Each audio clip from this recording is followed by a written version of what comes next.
বিসমিল্লাহির রহমানির রহিম। আসসালামু আলাইকুম প্রিয় শিক্ষার্থীরা, আশা করি তোমরা সবাই ভালো আছো। আজকে আমরা নবম দশম শ্রেণীর বিষয় গণিত অর্ধবার্ষিক পরীক্ষার সলিউশন নিয়ে আলোচনা করব।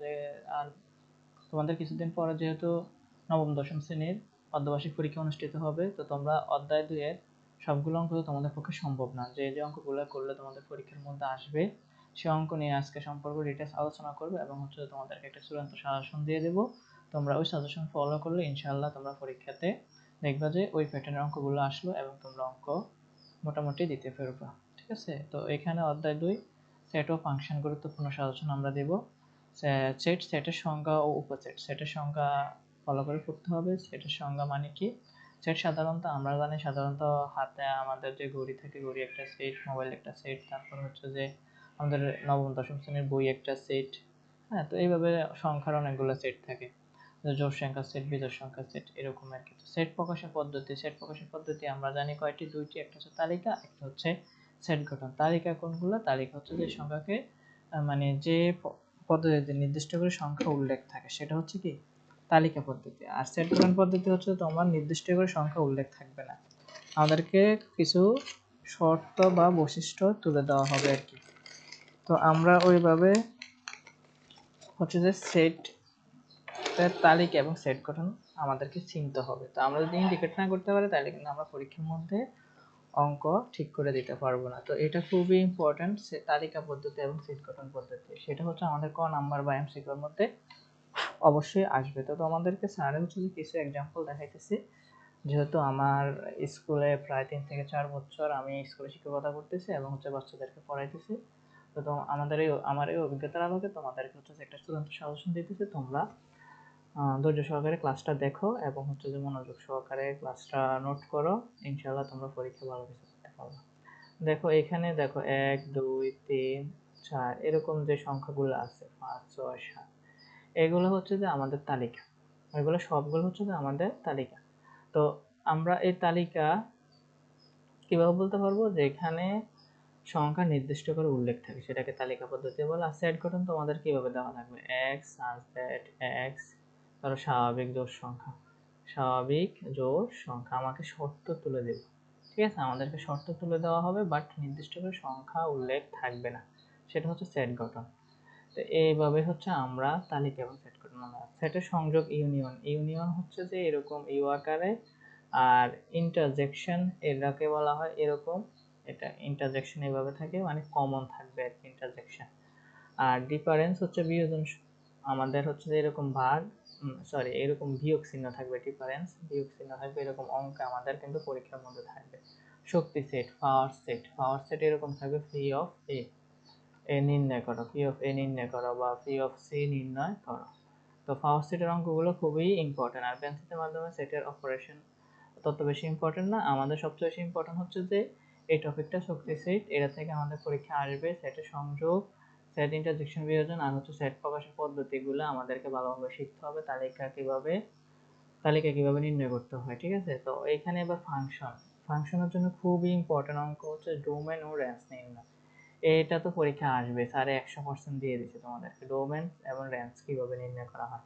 আর কার্তেশীয় গুণফল ও ক্রমজোড় ফাংশনাল লেখাচিত্র। কার্তেশীয় গুণজোড় ইম্পর্টেন্ট আছে, তোমার হচ্ছে যে ফাংশনাল লেখাচিত্র অঙ্কন আসবে না, এটা তোমরা শিখা লাগবে না। তো তোমাদের হচ্ছে যে সবচেয়ে বেশি ইম্পর্টেন্ট ফাংশন থেকে ডোমেন ও রেঞ্জ নির্ণয় আর কার্তেশীয় গুণফলের ক্রমজোড় নির্ণয় করতে হবে। আর অন্য ফাংশনের সংখ্যা বা ফাংশনের অঙ্কগুলো আমি তোমাদেরকে দেখাই দেবো কি কি করতে হবে। তো সৃজনশীল প্রশ্নের প্রস্তুতির জন্য আমাদের কি কি করতে হবে? সেটের বিভিন্ন অপারেশন বেঞ্চিসের মাধ্যমে ব্যাখ্যা, ফাংশনের ডোমেন ও রেঞ্জ নির্ণয় সংক্রান্ত সমস্যা, তারপরে কার্তেশীয় গুণফল ও ক্রমজোড় সম্পর্কিত প্রশ্ন সেটের সংখ্যা উপসেট নির্ধারণ করতে হবে। তো এখানে আমাদেরকে সেটের বিভিন্ন অপারেশন বলতে এখানে আমাদেরকে বলছে পাওয়ার সেটের অঙ্ক, তারপর হচ্ছে যে তোমার তালিকা পদ্ধতি, তারপর হচ্ছে তোমার কার্তেশীয়, তারপর হচ্ছে তোমার ইউনিয়ন বা ইন্টারজেকশন, এই অঙ্কগুলো আমাদেরকে করে নিতে হবে। তো অতিরিক্ত টিপস দেখো, অতিরিক্ত টিপস হচ্ছে যে প্রতিটি অনুশীলন প্রশ্ন ভালোভাবে অনুশীলন করে বেঞ্চিসের মাধ্যমে সেটের অপারেশন গুলো চর্চা করো, ফাংশনাল লেখাচিত্র অঙ্কনের দক্ষতা অর্জন করো, পূর্ববর্তী বছরের প্রশ্নপত্র সমাধান করো, পরীক্ষার প্রস্তুতি নাও। তাহলে আমাদের পূর্ববর্তী কিছু প্রশ্ন দেখতে হবে। তো এর আগে হচ্ছে আমাদের বই হচ্ছে সবচেয়ে ইম্পর্টেন্ট। আমাদের বইয়ের কোন কোন অঙ্কগুলো আমরা পারলে আমরা হচ্ছে যে বিগত বছরের প্রশ্নপত্রগুলো আমরা পারবো। তো আমাদের বইয়ের অঙ্ক তো সবগুলো আমাদের করা সম্ভব না। তো আমরা স্যার কি করব, আমরা হচ্ছে 2.1 এর এই অঙ্কগুলো সবগুলো করে নিব। 2.1 এর এই অঙ্ক সবগুলো করে নিব। এর ভিতরে সবচেয়ে বেশি ইম্পর্টেন্ট হচ্ছে যে খ নাম্বার অঙ্কটা একটু ব্যতিক্রম। তো তোমরা যদি চাও যে স্যার আমাদেরকে সাজেশন সমাধান ক্লাস দেন, তাহলে আমি তোমাদেরকে সমাধান ক্লাস দেবো। আজকে শুধু সাজেশন ক্লাস দিতেছি, তোমরা মনোযোগ সহকারে এগুলা দেখো। এই যে এখানে আমাদের ইউনিয়ন ইন্টারজেকশন এই 4 নাম্বার অঙ্কগুলো খুবই ইম্পর্টেন্ট, এগুলো সব শিখতে হবে। এটা তো পরীক্ষা আসবে মাস্ট। যদি সেট ফাংশন থেকে তোমাদের তো প্রশ্ন করবে, এখানে ক পারলে খ তুমি অটোমেটিকলি পারবা, গ পারলে গ অটোমেটিকলি পারবা। আর এখানে 6 নম্বর হচ্ছে তোমার কয় পার্সেন্ট, 99%, 99% কমন। এই যে পাওয়ার সেটের অঙ্ক, আমি একটু আগে তোমাদেরকে বলছি না, পাওয়ার অফ সি অঙ্ক করতে হবে, শক্তি সেটের অঙ্ক, শক্তি সেট নির্ণয় করা। তো এখানে 6 নম্বর অঙ্ক করতে হবে, আর এখানে ক্রমজোড় অঙ্কগুলো করে নিতে হবে 7 নম্বর। তো আমাদের কিন্তু অধ্যায়ের সবগুলো অঙ্ক করা হইতেছে না। দেখো আমরা এখানে আমাদের অঙ্ক আছে 7 পর্বে। তো আমরা শুধু অঙ্ক করব, 1 নম্বর অঙ্ক করব, 4 নম্বর অঙ্ক করব, 6 নম্বর, 7 নম্বর। তাহলে এই অধ্যায় থেকে আমাদের আর কিছু করা লাগবে না। আশা করি প্রিয় শিক্ষার্থীরা বুঝতে পারছে। এরপর হচ্ছে আমাদের সবচেয়ে বেশি ইম্পর্টেন্ট অধ্যায় চলে যাচ্ছে, সেটা হচ্ছে যে আমাদের এই যে এফ অফ এক্স ফাংশনের অঙ্কগুলো তোমরা একটু দেখবা। এগুলা তোমার পরীক্ষায় এমসিকিউতে বা সংক্ষিপ্ত প্রশ্নে আসবে। F of x equal x square minus 4x plus 3, আমাদেরকে বলছে এক্স এর পরিবর্তে যদি -1 হয় তাহলে এর মান কত।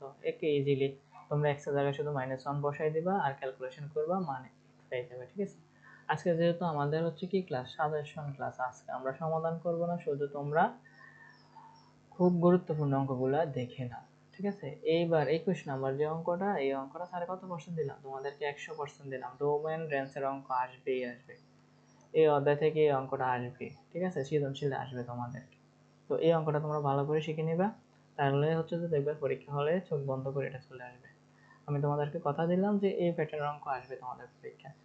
ঠিক আছে, এরপর হচ্ছে তোমরা আরেকটু চর্চা করতে হবে, সেটা হচ্ছে যে আমাদের খুবই ইম্পর্টেন্ট আরেকটা অঙ্ক, সেটা হচ্ছে 23 নম্বর অঙ্কটা। এই 23 নম্বর অঙ্কটা তোমরা ভালো করে শিখে নিবা।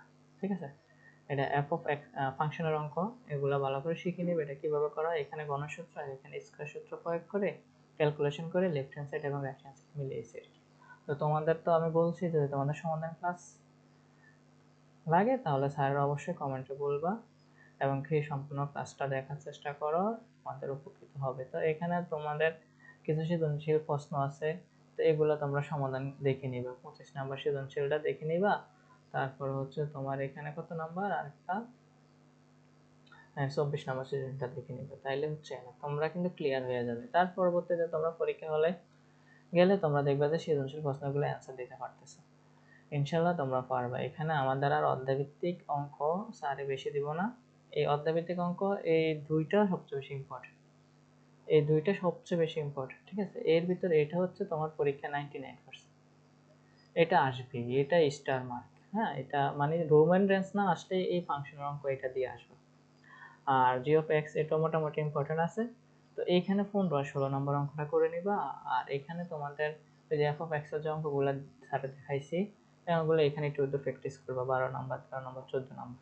আর এখান থেকে সুন্দর সম্পর্ক নির্ণয় করবা, অন্যায়ের সম্পর্ক নির্ণয় করবা। কিভাবে সম্পূর্ণ নির্ণয় করা হয় তোমরা অবশ্যই ক্লাসে তোমাদের টিচাররা শিখাইছে, বা প্রাইভেট টিচার যারা আছিল বা যার কাছে প্রাইভেট পড়ছো অবশ্যই ওনারা তোমাদেরকে এগুলো শিখেছে। আর যদি তোমরা প্রাইভেট পড়ে না থাকো তাহলে স্যারকে জানাইবা, স্যার অবশ্যই তোমাদের কাজটা সমাধান করার চেষ্টা করবো। তো সবাই সুস্থ থাকবা, ভালো থাকবা, অর্ধবার্ষিক পরীক্ষার জন্য চূড়ান্ত প্রিপারেশন নিবা।